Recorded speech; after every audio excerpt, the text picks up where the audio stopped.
Hi everyone, I am Ravinder Rabi, PGT Mathematics, and today we will discuss some more example of the class plus 2 and topic will be matrices. Matrices के हम कुछ और question आज करने जा रहे हैं, डिस्कस करने जा रहे हैं, जो कि मेजर क्वेश्चन हैं, जो कि हमने पिछले पार्ट में कुछ क्वेश्चन लिए थे, एग्जाम्पल लिए थे. आज और उसके रिलेटेड और एग्जाम्पल लिए जाएंगे और उसको सोल्व किया जाएगा ताकि आप लोगों को मैट्रिसेस में कोई प्रॉब्लम ना आए. So our first question is this: a trust fund has rupees 30,000 that has to be invested into different types of the bond.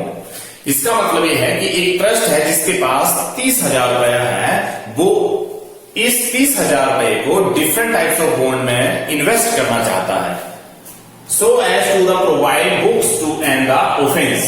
इसका मतलब वो अनाथ आश्रम में जो कुछ बच्चे हैं उनको बुक्स प्रोवाइड करना चाहता है. द फर्स्ट बॉन्ड पे 5% इंटरेस्ट. फर्स्ट टाइप का बॉन्ड जो है वो 5% इंटरेस्ट दे रहा है per year, and the second bond पे 7% इंटरेस्ट पर ईयर. और जो सेकेंड टाइप का जो बॉन्ड है वो 7% इंटरेस्ट पे कर रहा है annually. Using matrix multiplication determine how to divide the 30,000 among the two types of the bond.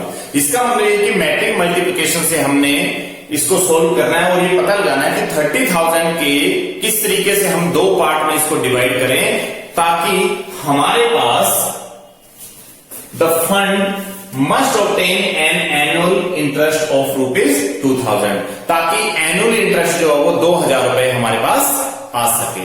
इसका मतलब इस 30,000 को हम दो टाइप के बॉन्ड में किस तरीके से डिवाइड करें ताकि फर्स्ट टाइप का बॉन्ड जो कि 5% इंटरेस्ट पे कर रहा है, सेकेंड बॉन्ड 7% इंटरेस्ट पे कर रहा है, तो हमारे पास 30,000 के क्या दो पार्ट होने चाहिए जिससे मैं 2,000 रुपए एज ए इंटरेस्ट गेन कर सकूं एनुअली.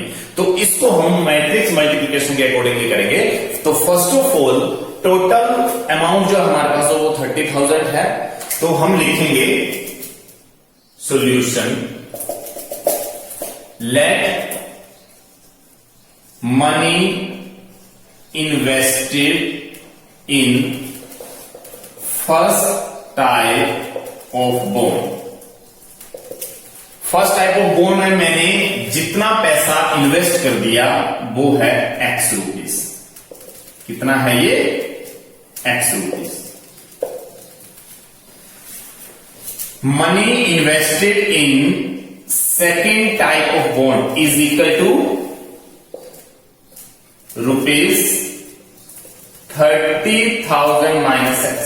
इसका मतलब ये है कि टोटल अमाउंट 30,000 था, तो फर्स्ट टाइप ऑफ बॉन्ड जो है वो मैंने X रुपीस का बना लिया और सेकंड टाइप का बॉन्ड जो है वो 30,000 माइनस X रुपीस का बना लिया. तो इस तरीके से हम इसको मैट्रिक्स मल्टीप्लिकेशन के नाम से लिख सकते हैं. हम लिखेंगे amount matrix. Amount matrix first invest और ये सेकेंड.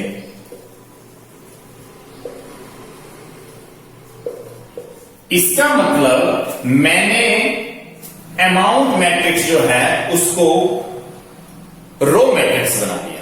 अमाउंट मैट्रिक्स को मैंने क्या बना लिया? Row matrix. ये जरूरी नहीं है कि आप लोग इसको रो मैट्रिक्स बना, आप इसको कॉलम मैट्रिक्स में भी बना सकते हैं. For example X and 30,000 minus X. इसका मतलब यह है कि अमाउंट मैट्रिक्स को या तो आप लोग रो मैट्रिक्स में यूज कर लो या तो कॉलम मैट्रिक्स में यूज कर लो. तो मैंने यहां पे इसको मैट्रिक्स रो मैट्रिक्स के अकॉर्डिंगली कर लिया जिसमें 1 रो एंड 2 कॉलम है, जिसमें 1 रो एंड 2 कॉलम है. Similarly first type of bond, first bond पे 5% interest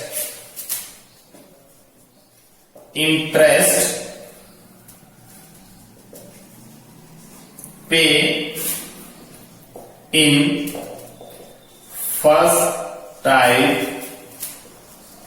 of bond. It means 5%. Interest pay in second type of bond 7%.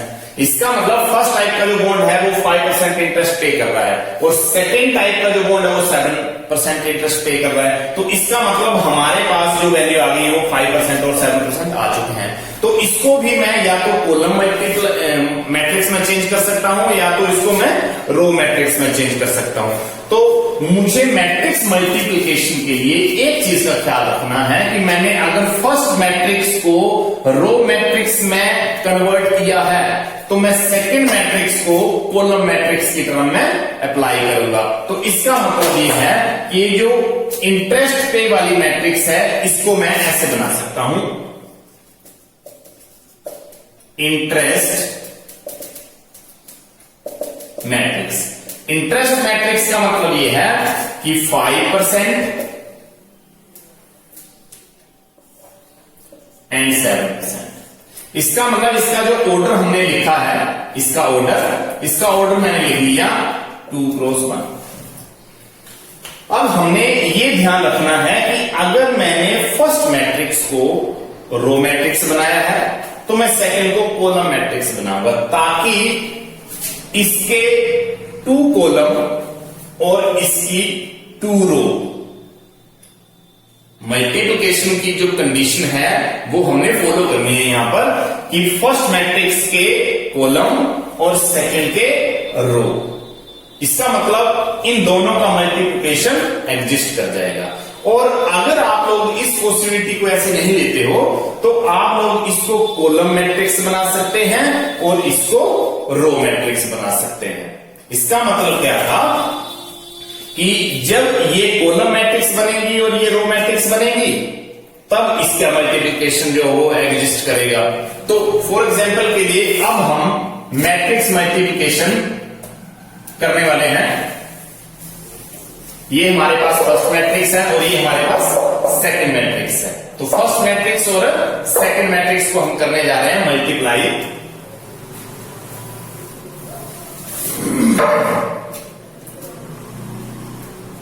Now x 30,000 minus x and 5% and 7%। ये हमारे पास interest है। Interest इसका मतलब ये था कि अमाउंट मैट्रिक्स मैंने रो मैट्रिक्स बना ली थी और इंटरेस्ट मैट्रिक्स मैंने कॉलम मैट्रिक्स बना ली थी और जब मैंने इसको मल्टीप्लाई कर दिया तो ये मेरे पास इंटरेस्ट की टर्म में आ जाएगा। इसका मतलब ये है कि जब मैंने इसको रो मैट्रिक्स बनाया तो इसको मैंने कॉलम मैट्रिक्स बनाया क्योंकि रो मैट्रिक्स का मतलब था 1 क्रॉस 2 इसका ऑर्डर एंड कॉलम मैट्रिक्स का मतलब था 2 क्रॉस 1। तो इसका number of column of the first matrix and number of rose in the second matrix. Number of column 1 and 2 column 1 and 2 रोज। इसका मतलब ये कंडीशन एग्जिस्ट कर रही है। और अगर आप लोगों ने इस मैट्रिक्स को अगर आप लोगों ने कॉलम मैट्रिक्स बनाया होता तो ये मैट्रिक्स ऐसे आता जिसमें आप लोगों के पास 2 रो और 1 कॉलम था और फिर आप लोगों ने इसको रो मैट्रिक्स बनाना था। इसको रो मैट्रिक्स बनाने का मतलब क्या था 5% एंड 7%। इसका मतलब ये था कि इसका जो ऑर्डर था वो आपके पास था 1 क्रॉस 2। तो यहां से 1 क्रॉस 2 और यहां से 2 क्रॉस 1 तो भी आप लोगों के पास फर्स्ट के 2 कॉलम और सेकंड की 2 रो। तो ये क्वेश्चन आप लोगों का रिवर्सिंग में भी हो सकता है। इसका मतलब आप लोगों को ऐसा क्वेश्चन जब भी आ जाएगा तो आप लोगों ने एक वैल्यू को लेना है रो मैट्रिक्स की फॉर्म में और दूसरे मैट्रिक्स को लेना है कॉलम की फॉर्म में। अगर आप लोग फर्स्ट वाले को ले रहे हो कॉलम की फॉर्म में तो सेकंड वाले को लेना है आप लोगों ने रो की फॉर्म में ताकि आप लोगों का मल्टीप्लिकेशन एग्जिस्ट कर जाए। तो इस क्वेश्चन में तो हमने क्या किया है कि जो अमाउंट मैट्रिक्स हमारे पास बनी है उसको हमने रो मैट्रिक्स लिया है और जो इंटरेस्ट मैट्रिक्स बनी है उसको मैंने कॉलम मैट्रिक्स लिखा है। तो इन दोनों का जब मैं मल्टीप्लाई करने वाला हूं तो मेरे पास ये इंटरेस्ट की फॉर्म में आ जाएगा। तो अब हम इसको जैसे मल्टीप्लाई करेंगे,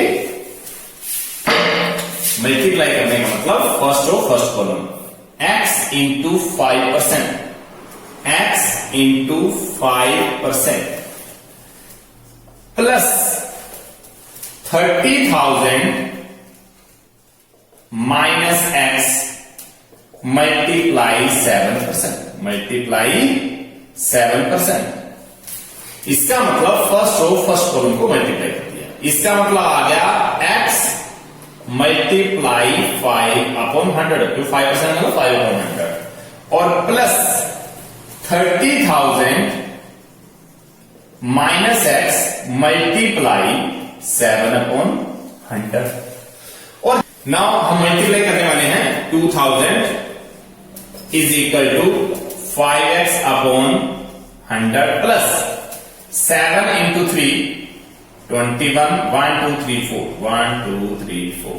इसका मतलब यहां पे 2,10,000 हमारे पास आ चुके हैं माइनस 7x/100 ये वैल्यू में हमारे पास आ चुकी है यहां पर।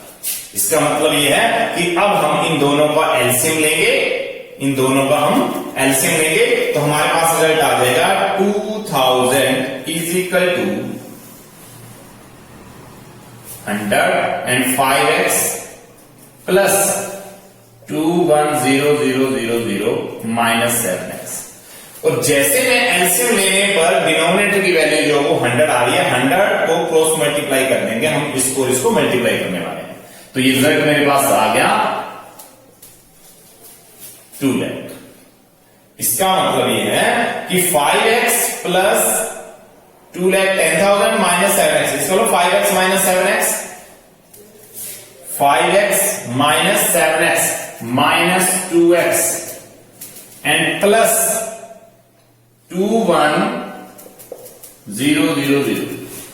इसका मतलब ये होगा कि ये 2x को हम इधर ले आएंगे, प्लस में चेंज होंगे और यहां पर 21,000 माइनस 20,000 2 लाख है और 2,10,000 है। तो इसका मतलब यह है कि 2,10,000 में से 2 लाख को लेस करने पर हमारे पास ओनली 10,000 रह जाएगा और 10,000/2 आ जाएगा, तो रिजल्ट आ जाएगा 5,000।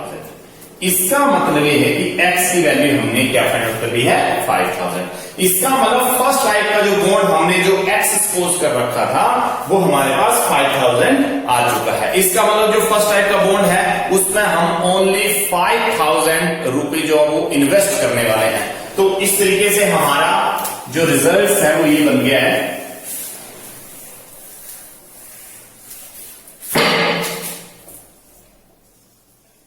Money invested in first bond is equal to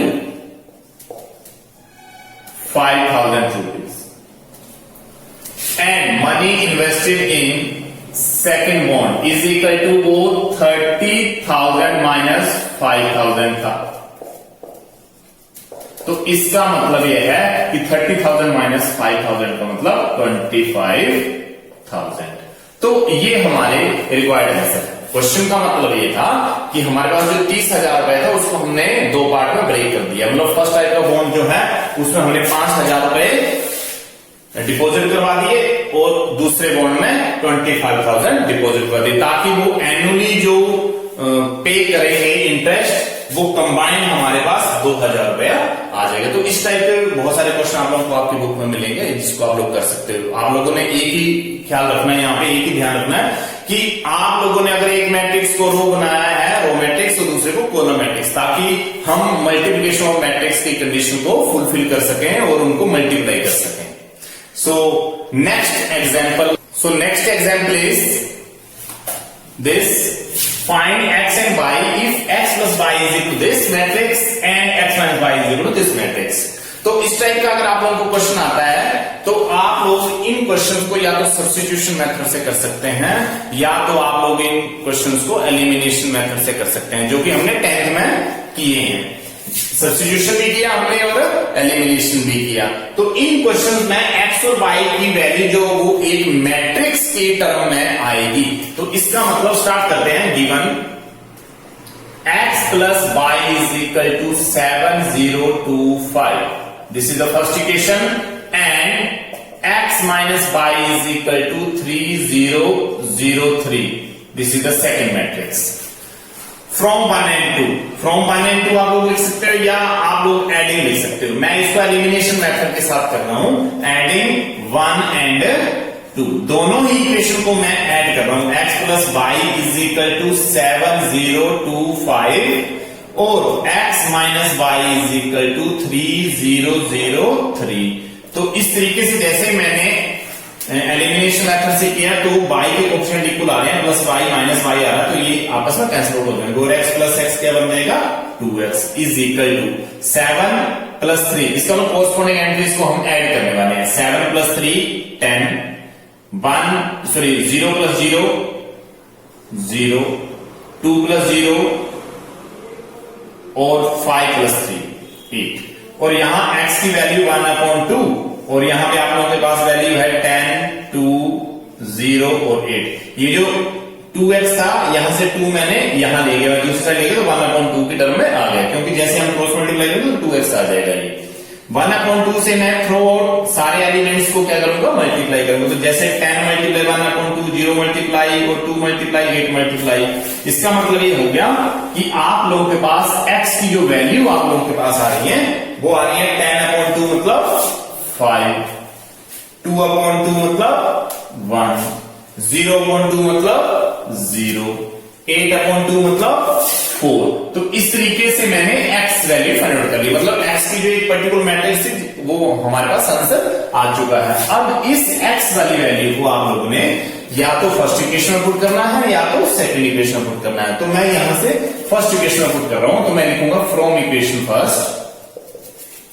यहां से x की वैल्यू रखेंगे 5014 और प्लस y की वैल्यू जो है वो यहां से नहीं है मेरे पास अभी. y की वैल्यू अभी हमें फाइंड करनी है. और यहां x की वैल्यू आ गई प्लस y आ गया और यहां पे ये वाली मैट्रिक्स राइट हैंड साइड में 7025. और अब हम y को लेफ्ट हैंड में रखेंगे और इस मैट्रिक्स को उठा के दूसरी साइड ले जाएंगे. तो राइट हैंड साइड में मेरे पास 7025 मैट्रिक्स ऑलरेडी है और माइनस इस मैट्रिक्स को उठा के जब दूसरी साइड ले जाएंगे तो ये नेगेटिव में आ जाएगी 5014. तो यहां से y is equal to matrix जो 7 माइनस 5 मतलब 2, 0 माइनस 0 मतलब 0 और 2 माइनस 1 मतलब 1, 5 माइनस 4 मतलब 1. तो ये हमारे पास आंसर आ चुका है. यहां से एक x मैट्रिक्स ये है और y मैट्रिक्स ये है. तो इस तरीके से आप लोगों को बहुत सारे क्वेश्चन मिलेंगे जिसमें इक्वेशन टाइप दे रखे होंगे जिसको हम एलिमिनेशन या सब्स्टिट्यूशन मेथड से सॉल्व कर सकते हैं और हमारे आंसर आ सकते हैं. Our next question is this: if A is a square matrix such that A square is equal to A, then prove that I plus A means identity matrix. I plus A whole raised to power 3 minus 7 is equal to I. I is identity matrix and A is any square matrix.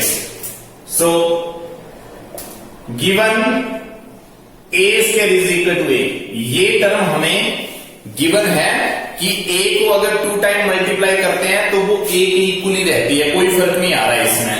और B no करके हम एक और result लिखने वाले हैं कि I into A, अगर हम आइडेंटिटी मैट्रिक्स को A के साथ मल्टीप्लाई करें तो हमारे पास A रिजल्ट आता है, या हम A को आइडेंटिटी से मल्टीप्लाई करें तो भी ये रिजल्ट सेम रहते हैं, कोई फर्क नहीं पड़ता. मतलब I इंटू A कर दें तो भी A आएगा और A इंटू I कर दें तो भी A आएगा. तो ये रिजल्ट भी हमारे पास है. एंड I डॉट I करते हैं तो भी रिजल्ट I, मतलब आइडेंटिटी मैट्रिक्स को आइडेंटिटी मैट्रिक्स से मल्टीप्लाई करें तो भी I, क्योंकि ये रिजल्ट कुछ हमारे क्वेश्चन में यूज हो सकते हैं आगे. तो now taking left hand side में हमने क्या किया I plus A whole cube minus 7A.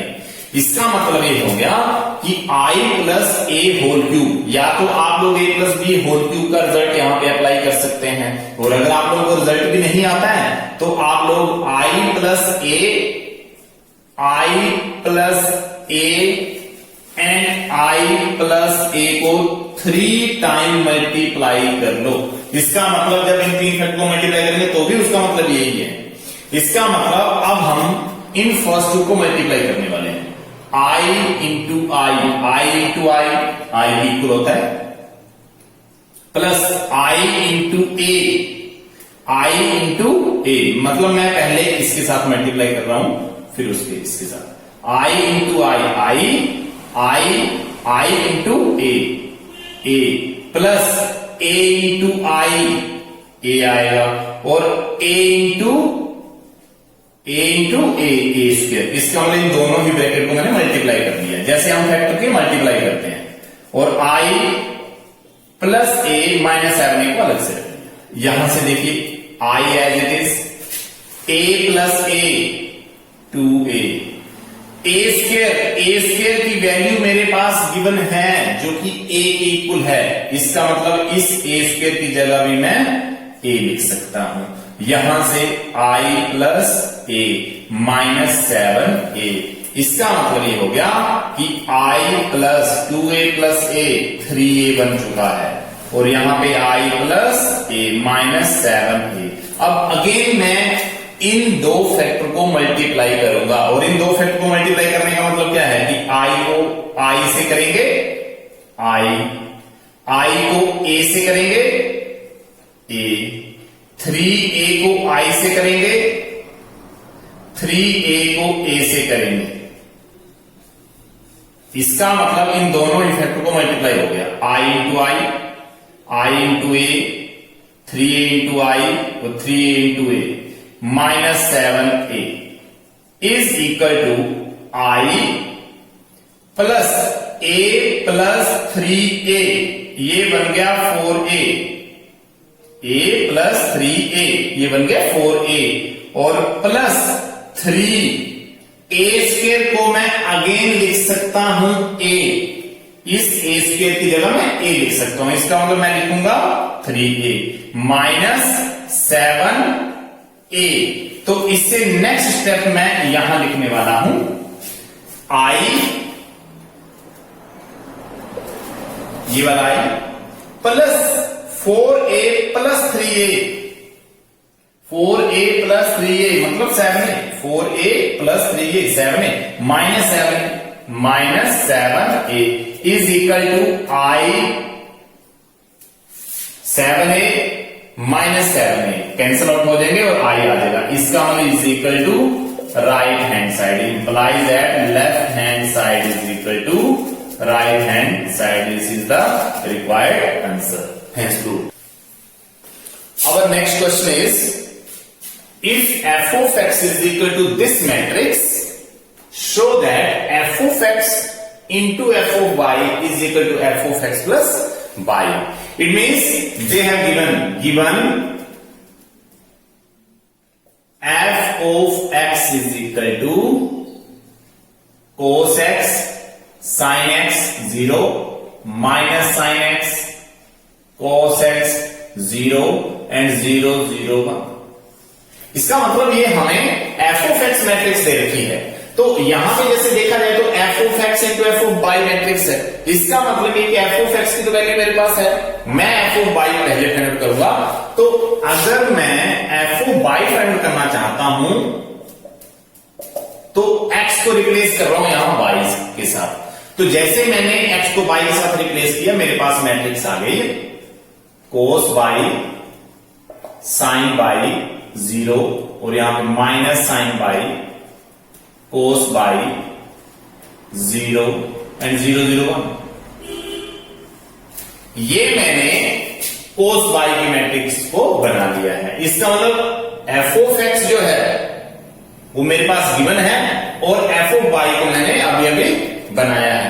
तो लेफ्ट हैंड साइड मेरे पास क्या दे रखा है कि show that f of x into f of y, मतलब मैं f of x मैट्रिक्स और f of y मैट्रिक्स को मल्टीप्लाई करूंगा तो मेरे पास f of x plus y matrix आनी चाहिए। इसका मतलब यह है कि जब हम लेफ्ट हैंड साइड करेंगे f of x into f of y, इसका मतलब f of x और f of y को मैं मल्टीप्लाई करने वाला हूं। तो एफ ऑफ एक्स और एफ ऑफ वाई को मल्टीप्लाई करने का मतलब कोस एक्स माइनस साइन एक्स 0 और यहां पे साइन एक्स कोस एक्स और ये 0 और यहां पे 0 0 1। ये मैंने एफ ऑफ एक्स मैट्रिक्स लिख लिया और इनटू करके एफ ऑफ वाई मतलब कोस बाई साइन बाई 0 और माइनस के साइन बाई कोस बाई और यहां पे 0 और यहां पे 0 0 1 0 0 1। इसका मतलब ये हो गया कि ये हमारे पास एफ ऑफ एक्स मैट्रिक्स है, ये एफ ऑफ वाई मैट्रिक्स है। अब इन दोनों को ही मैं अगर मल्टीप्लाई करता हूं तो मेरे पास रिजल्ट ही आएंगे first row first column cos x into cos y. मतलब ये मैट्रिक्स मल्टीप्लिकेशन ऐसे चल रहा है, cos x cos Y, cos x cos y. Clear? Now plus यहां से plus minus sine x sine Y, sine x sine Y और plus 0 into 0 मतलब 0।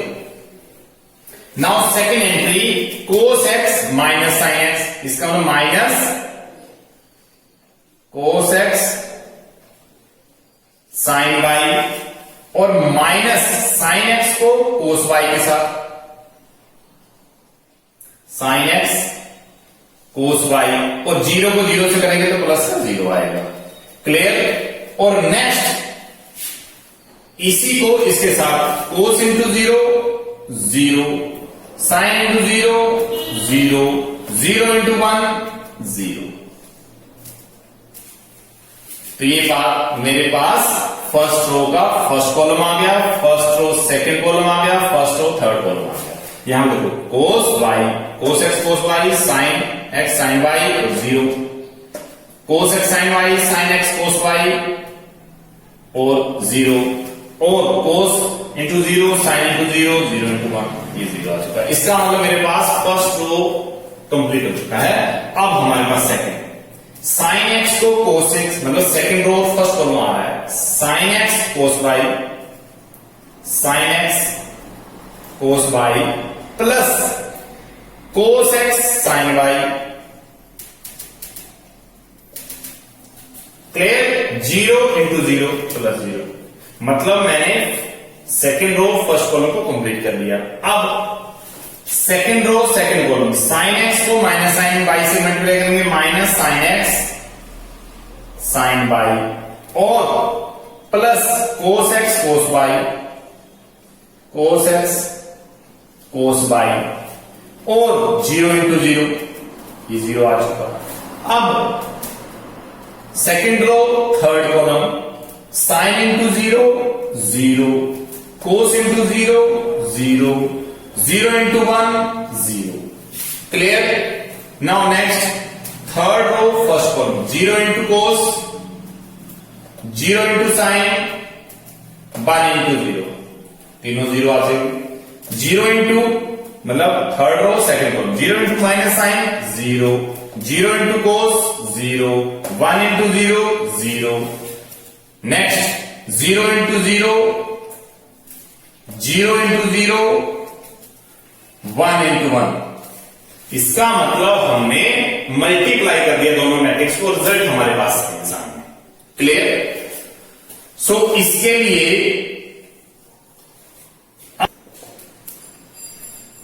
Again cos x cos Y minus sine x sine Y और यहां से minus और minus, minus को मैं कॉमन लेने वाला हूं, माइनस कॉमन लेकर मैंने रिजल्ट बना दिया sine x cos Y plus cos x sine Y और नेक्स्ट जो है वो 0, नेक्स्ट जो वो 0। सेकेंड लाइन देखिए sine x cos Y plus cos x sine Y plus cos x sine Y. यहां पे minus sine x sine Y plus cos x cos Y, यहां से मैं माइनस कॉमन ले रहा हूं और माइनस कॉमन लेने के बाद मेरे पास रिजल्ट बन जाएगा, माइनस कॉमन लेने की जरूरत नहीं है वैसे, कोस एक्स वाली टर्म को फर्स्ट लिख रहा हूं मैं cos x cos by minus sine x sine y, minus sine x sine y, मतलब मैंने ये फर्स्ट टर्म लिख ली और ये माइनस की सेकंड टर्म लिख ली और आगे zero, next zero, next zero और zero plus zero plus one मतलब,